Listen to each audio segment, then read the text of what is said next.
ఈ నగరం శవాల్ని దహనం చేస్తుంది, కానీ నా గతాన్ని కాదు. ఇక్కడ దాగి ఉన్న నిజం ఎవరూ ఊహించనిది. నువ్వే ఆ రహస్యాన్ని ఛేదించేవాడివి? అదే తెలుసుకోవడానికి వచ్చాను స్వామి. గంగా నన్ను పిలిచింది. ఇది సాధారణ రాయి కాదు, ఏదో దాగి ఉంది. శివా, ఈ మార్గంలో వెళ్ళిన వాళ్ళు తిరిగి రాలేదు. అయితే నేనే మొదటి వ్యక్తినవుతాను.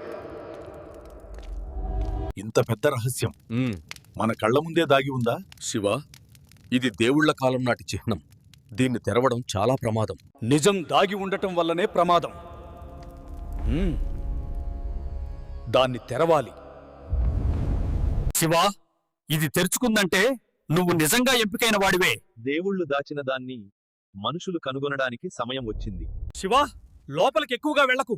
ఇది జీవంతమైన మార్గం, పరీక్షించే మార్గం.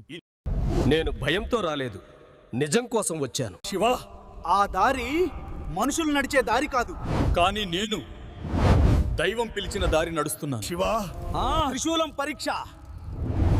తప్పు అడుగు వేస్తే దారి మూసుకుపోతుంది. దైవం పరీక్షిస్తే భయం కాదు, విశ్వాసమే దారి.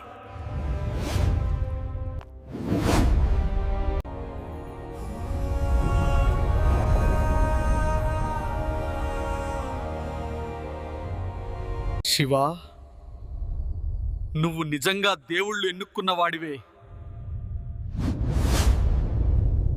ఇది నా ప్రయాణం కాదు,